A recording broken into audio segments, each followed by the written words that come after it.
Oh.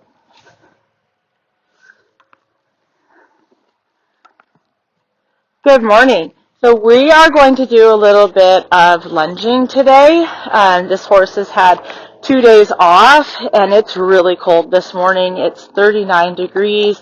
It's Monday morning. It was in the 90s yesterday.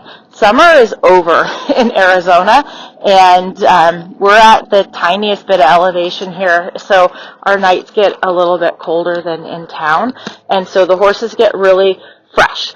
So a couple of people had asked me about lunging, what I do when I lunge horses. I am of the philosophy that lunging is not what we do to calm down our hot horses. Lunging is what we do to connect our horses to us, to gain their trust, their confidence. We can use it to build some muscle. We can use it for suppling. I don't like to use it to get energy out. There are times I will let them have play days on the lunge line. When I do that, they're in a halter, and they know that it's play day. They're allowed to buck, and they're allowed to get some energy out. That's usually like the day after a horse show. It's not something I would do to prep a horse to get on them, because that's not the state of mind that I would want a horse to be in when riding. When we lunge a horse to get them tired to get on them, that means that by the time we do get on them, their brain is a little bit frazzled and their body is a little bit tired. So it's not going to respond as well to what we're asking. And so there's going to be a disconnect there, and you're going to have to get on and kind of re-prep them all over again to focus on you. So just a couple quick things on tack. I have a surcingle on this horse because I'm going to get on her later today. She's 5, it's cold, 2 days off, so my general protocol is we do a little bit of groundwork with lunging, and then she gets put out in her paddock. I ride another horse, and then I tack her up and get on, and then she's not tired because she's not super fit yet. And so I find that I do the work with the lunging and then get straight on her, and she's tired. And so she has to learn to develop the focus and concentration to last long enough through a lunging session and into a riding session. And we're just not quite there yet. And that's just where this horse is right now. So she has on a lunging surcingle and elastic side reins. So I use the elastic side reins with a lot of give most frequently on the horses. We have a few different choices. The elastic is generally what we use on a horse that we want to take more pressure into the bit. A horse that hides behind the contact, a horse that is softer to the hand than the response to the leg. And we tend to use the elastic ones on horses that are new to side reins, or the horses that feel trapped when they're in side reins. We also have ones that are leather that have like a donut, a rubber round piece kind of in the middle of them. Those bounce a little bit with the weight, and they don't have as much give to them. Those are really good for horses that tend to lean on the reins. They tend to be more sensitive to the leg than they are to the hand. And then we have the straight leather ones, and those are for the ponies, the tried and true hang on you and go water skiing. So I tend to not use 2 side reins. I tend to use just 1.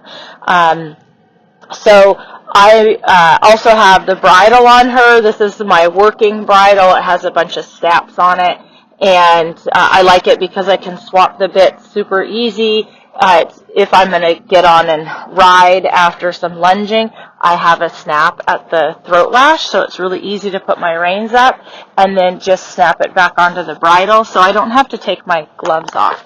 I have a flash on her. You can see it's very loose. I can get both hands in here.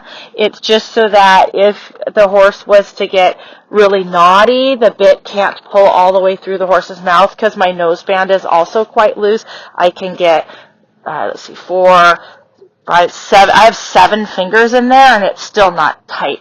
So I'm a big advocate that the noseband should not be restrictive.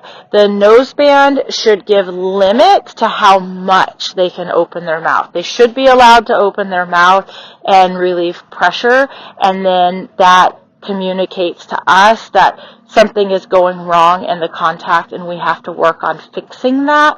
If you clamp their mouth shut, you have no idea if they're crossing their jaw or trying to snap their teeth or if their tongue is turning blue.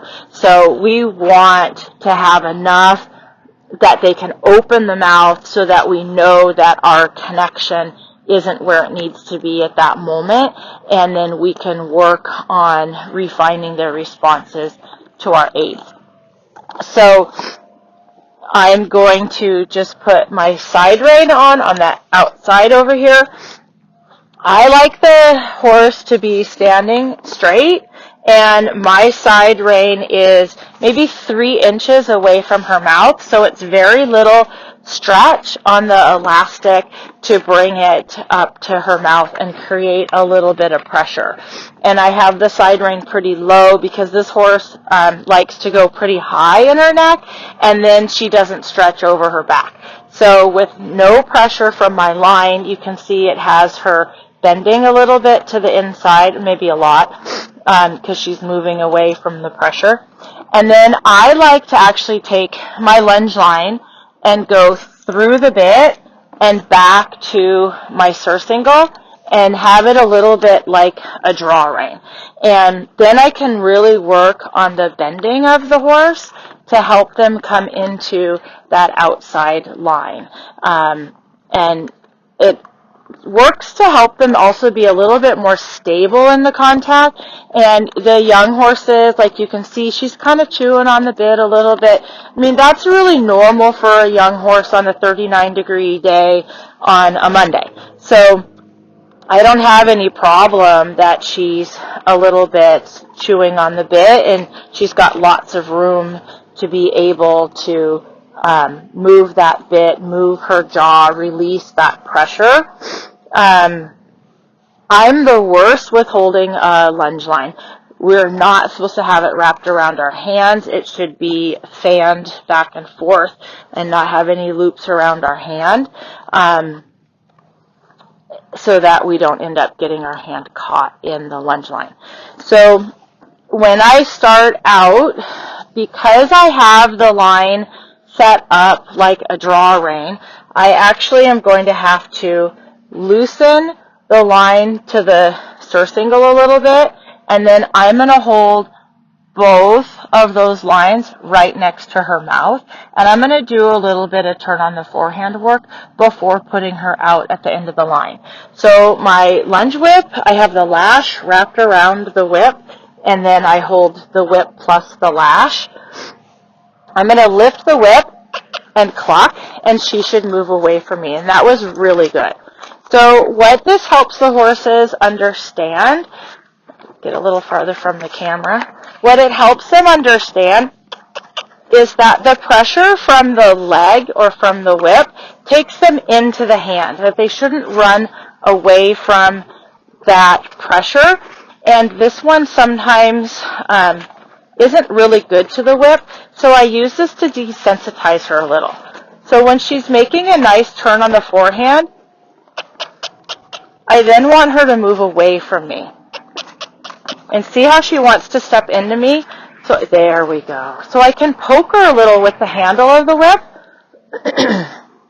and help her move away from me. She really falls in this direction. Good girl. There we go. And I want them to move away from me nice and quiet like this. I want her to really just think we're walking. Lunging is not for running around and being stupid. Lunging is for creating a connection with the horse, letting them learn to understand the aids. It's okay for me to pull on the whip, on the mouth. It's okay for me to use the whip. And we start to get a nice steady rhythm and connection out of the horse, and they start to look like something I would want to sit on and ride. So when I have the lunge line set up like this, I have them in the round pen. If she were to overbend in the neck, like if she were to try and run off right now, I would pull on this lunge line and she would just turn her neck all the way to her shoulder and just do a straight line running away from me. So we need the walls of the round pen in order to help frame them in a little bit to be the outside leg, so that if we end up with too much inside rein, then the outside leg keeps them on the path of the circle. This is a really nice walk for her. When I go in the other direction, I'm going to put the lunge line on just the one bit. So what I like to do is a lot of just walk and trot, walk and trot. So I lift the whip, I open my front hand so that it actually makes the lunge line slide through her mouth a little bit, and I cluck. So I usually use cluck for trot, kiss for canter, and then I roll my tongue. I kind of purr for a down transition. So this is a nice first trot, and there's where she runs through the outside aids. And there's just no wall on that outside to help her want to stay turning. So when I go the other direction, I'll set the line up the other way, how I would use it if I were in a larger space than this. So she's getting sassy, so we're going to do a down transition. So I slide my hand down the rein and see my left arm come way back so that my hands are really far apart. That helps me take up a lot of line in a very short time. So then when I pull, she's closer to me, and it's easy to make that down transition. And I didn't have to roll my tongue because I stood there with my arms out for so long. She knew exactly what I was doing. So I spiral in to slow down. I reward her by going back out on a larger circle. And the circle's pretty small in here so that the camera can get the horse the whole time. Otherwise it hits the post and you can't see her. Good girl. So I'll do that more in real time. I just slide and I go, prrrr. Good girl. And she's down to the walk in just a couple steps. It's almost nothing. And now she's back out at the end of my line. And I do these transitions until she can stay calm. And we have the tractor coming, which is a little bit of a trigger for her. She's a little afraid of them. She doesn't do anything stupid, but she puts her neck up, hollows her back, and speeds up. She's actually a really good girl. But I don't like that negative tension to come in. I don't avoid the issues of the triggers for the horses, but I try to teach them that those things don't have to be scary. See how fast she comes back to walk? And then I can let her right back out again. So when they're that focused, then I can try and do the transition just coming from the voice and not give her any physical indicators that I'm going to ask for the down transition. I might slow my feet a little bit. Good girl. I don't like asking a second time. And I did not ask her to trot again. So because she was on the bigger circle, compared to where she's coming to the walk, I think that's what made her think that she was supposed to do that that transition back into the trot. So I'm going to actually do another turn on the forehand, just because I feel like she got a little bit out of focus when the drag went by. And I usually wind my lash up for this, but I have a feeling it's just one little circle, and it is. She got her focus on me pretty quick. And see, she's almost a little nappy. I kind of like that out of her, where I have to actually do a little bit of poke and prod, because she's not a lazy horse. And so if I have to use a driving aid periodically with her, then I'm able to get a better connection into my hand. If I'm always telling her, please slow down, I just have a high neck and a short back, and then the strides are short too. And that also will make a horse nervous if you're always having to pull on them and try to slow them down. So I want her to find, like, this is a nice, happy rhythm. She feels really comfortable moving her neck around. She's not stuck anywhere. And she's got a nice swing in her back, and I can see her stomach muscles. We call it the heave line. At the bottom of her stomach, you'll start to see a shadow as she's stepping in the trot, and that's her using her top line. I also am frequently seeing that, good girl, that shadow line along her neck, in the middle of her neck that goes all the way down to her shoulder, and that's also her lifting up through the withers and stepping under with the hind leg. And that only comes when they are drivable. Drivable doesn't mean that they're slow and lazy and you have to keep them from stopping. Drivable means that when you do, like, hit them with the whip like that, they don't get silly. They just say, oh, rev up the engine, zoom, zoom, and that's exactly what she did, and she's maintaining a very similar posture.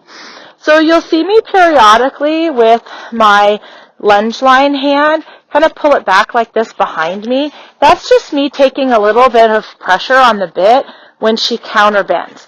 So I'm trying to give the lunge line, I'm trying to bend with the lunge line. I give, I bend. And it's okay if she comes off of the circle. So I'm using this inside line like it's my inside rein. I'm using the whip like it's my inside leg. So if she falls in, I should be able to drive her out with the whip and not get speed. So it's kind of one of my pet peeves when I see someone lunging without a whip, because it really is your inside leg. And if you can't use the whip, then you probably can't use your leg. So they need to learn that. Okay, we're going to see if she can do a down transition without any body cues. Since she's been trotting for a little while, it's usually harder to get the down transition. What a good girl. That was so good. So good. Really proud of her for that. What a good girl. And it's a nice walk. She's got a good swing. She's reaching. It's not hurried. It has a nice march. I feel like she's really committed to staying in this nice, big, open walk. It's super good. So now we're going to halt. I usually use a double purr for that. Good girl. And then I'll set her up for the other direction. So I undo my line from the surcingle and connect it to the bit.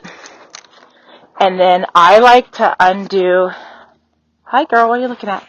My side rein. And then I come to the other side. Just get where you can see without the post there. Good girl. And again, I'll set my side rein up so that when she's straight, with no pull on the side rein, I'm 2 to 3 inches away from her mouth. I don't have to make much pull. And then in this direction, I'm just going to hook the lunge line directly to her mouth.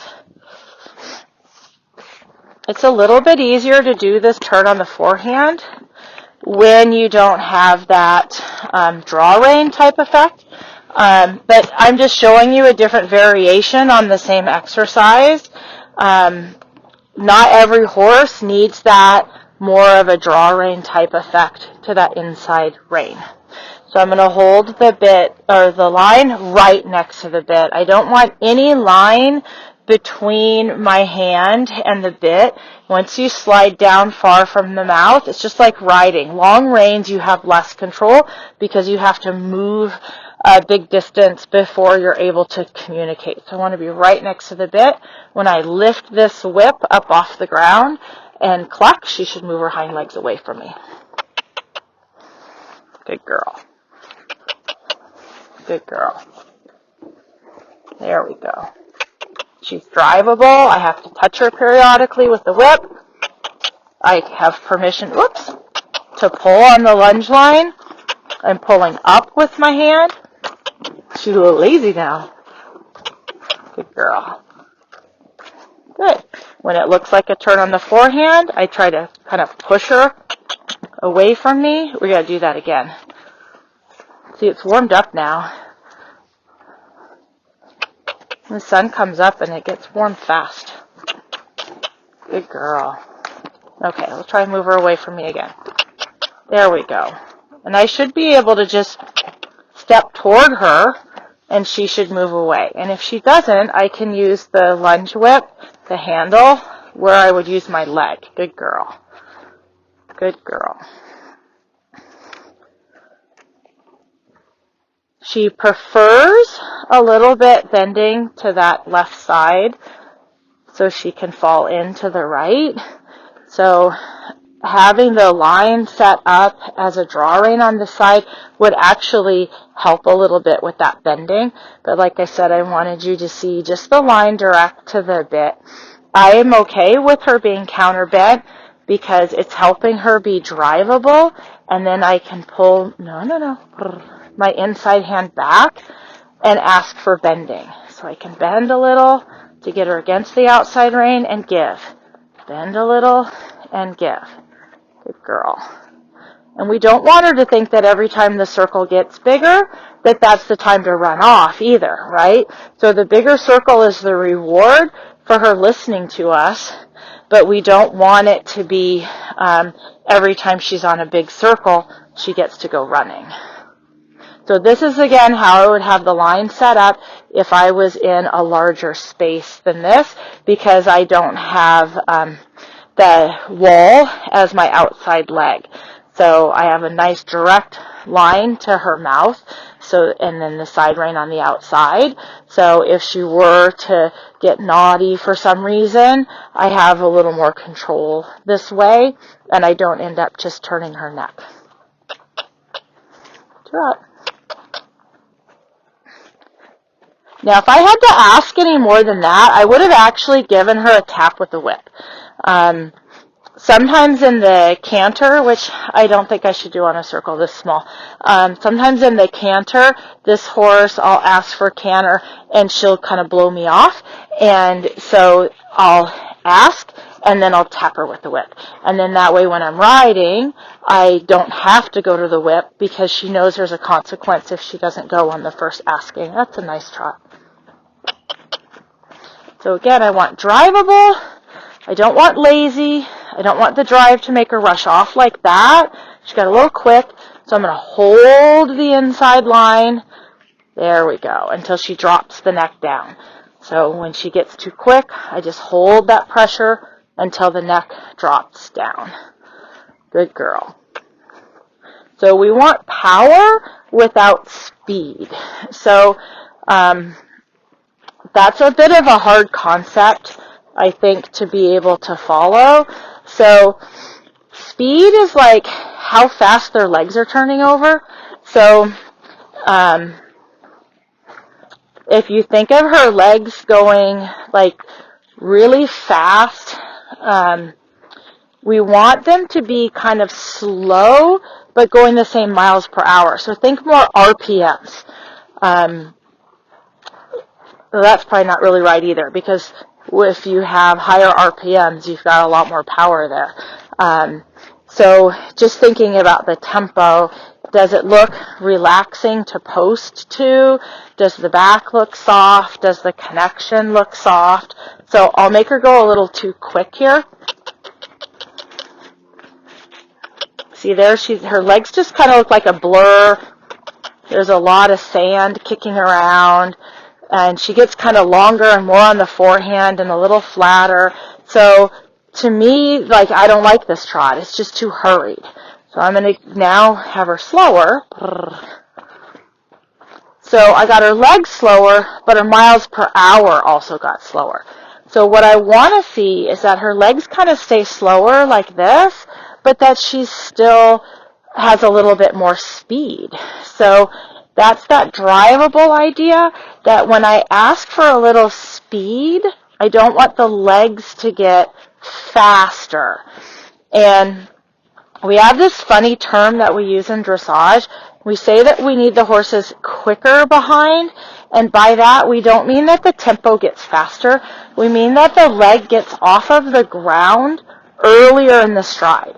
We want the leg to leave the ground before the back cannon bone reaches a vertical. So if it goes behind the vertical line, that's when we say the leg, they're too slow behind. They need to be quicker behind, quicker off the ground behind, not quicker in the tempo, not more RPMs. Like this trot is better. It takes her less time to get around the circle, but she's taking less strides to get around the circle. So the stride is a little bit slower. She's become drivable because I have to use the whip a little bit to keep her in this trot, not to keep her from stopping, but to ask for the stride to be a little bit longer, a little bit more active, without really getting more speed. Good girl. So I rolled my tongue for walk, and she didn't do it, so I spiral in. She has to come back to my first asking. I don't want to have to ask a horse multiple times to come back. That just teaches them to be dull. Same thing with the go. I'm not going to ask her a whole bunch of times to go. What if I was riding this horse in the Grand Prix and I had to do the walk to passage transition? I can't sit there and bump them with my spur 16 times to get them ready to pick up a passage. They have to just always be focused and listening. And that's what I think of in the lunging. It's getting the brain ready to be a riding horse. Okay, so see, I already don't trust that she's going to make my walk transition because I readied my line. Good girl. Walking. Good girl. And I don't mind that she overdoes that transition. She actually sat really nice behind, and she was very easy to send back out into a walk. So I'm super happy with that. So if she was distracted, I would go back to turn on the forehand, let her out on the line. Turn on the forehand, let her out on the line. But she's being really good, and so I actually let her spend more time trotting around and just relaxing.